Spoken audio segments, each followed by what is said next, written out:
تم تو کہہ رہے تھے کہ میرے کل آؤ منجی ٹھکواؤ، اے پتر منجی ٹھوک کے نہیں پورے جا رہے۔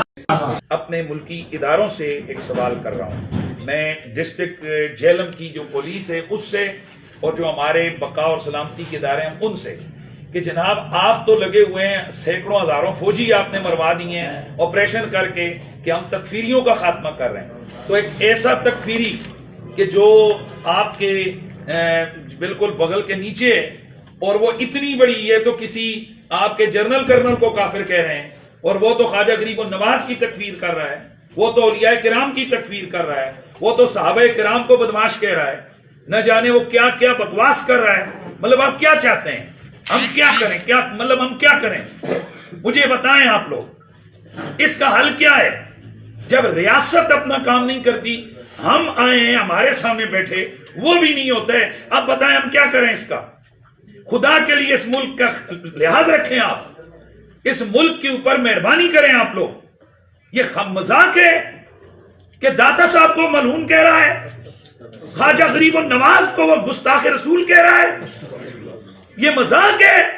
وہ رسول اللہ کے صحابہ کی توہین کر رہا ہے، وہ اہل بیت کو کہہ رہا ہے کہ وہ کوئی شے نہیں، وہ بدتمیزی کر رہا ہے کہ اللہ کے نبی ولی نبی پیشاب روکن دی انہوں دی طاقت نہیں ہے۔ اس قسم کی وہ گندی لینگویج استعمال کر رہا ہے اور آپ لوگ اسے پروٹیکشن دے رہے ہیں۔ میں مطالبہ کرتا ہوں ملکی اداروں سے کہ ہمیں اس سے غرض نہیں ہے کہ وہ لگا رہے قرآن کلاسز لگائے، جو مرضی پازیٹیو ایکٹیویٹیز دین کی کرے، پریکٹس کرے، یہاں آزادی ادارے، یہاں ہر مسلک مذہب والے کو آزادی ہے، لیکن جب وہ ہمارے اکابرین کی طرف غلط قسم کی چیزیں منسوخ کر کے ان کی تکفیر کرے گا، ہم ایسی زبان کو لگام دیں گے، اور اگر اداروں نے لگام نہیں دی تو انشاءاللہ ہم اس کو لگام دیں گے۔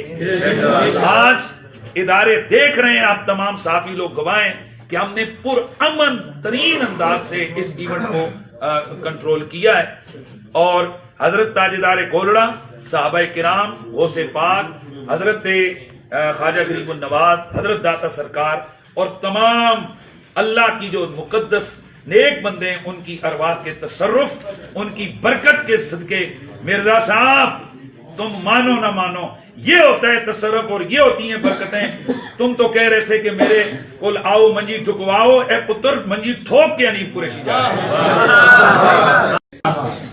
بہت شکریہ۔ آپ صحافی حضرات کا کوئی سوال ہو تو آپ کر سکتے ہیں۔ مفتی صاحب، میرا ایک سوال ہے کہ کافی یوٹیوب پر ایسے ہیں، جیلوں میں بھی ہیں، جو صرف اپنی ویورشپ بڑھانے کے لیے جو ہے وہ انجینئر کا انٹرویو کرتے ہیں اور اس کے بعد کسی عالم دین نے نہیں بتایا، ان کے بارے میں کیا کہیں گے؟ دیکھیں، یہ جو یوٹیوب کی دنیا ہے یہ بڑی محدود دنیا ہے۔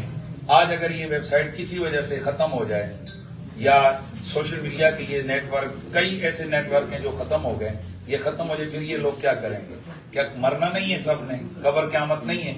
تو ایسے لوگوں کو خدا کا خوف ہی کرنا چاہیے۔ ہم ان کو دعوت یہی دے سکتے ہیں کہ اللہ کا خوف کریں، کہ ایسا شخص ہے کہ جس کی اپنی خود تعلیمات اس کی جو ہے نا وہ مذبذب ہے، وہ صرف اور صرف جو عام قسم کے لوگ ہیں جنہیں سیدھی نماز بھی نہیں آتی، وہ ان کو قائل کر سکتا ہے، وہ ان کے سامنے اپنی جناب والا ایفیشنسی دکھا سکتا ہے، شیخی بگاڑ سکتا ہے۔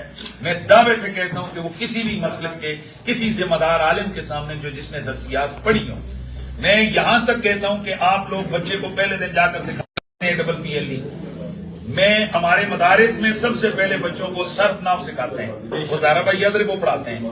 مرزے کے بارے میں دعوے سے کہتا ہوں کہ اسے صرف کی گردانے اور مصادر سے ان کے جو سیغے بنانے کا طریقہ اور ان کی تعلیلیں، اس کو اس کا پتہ بھی نہیں۔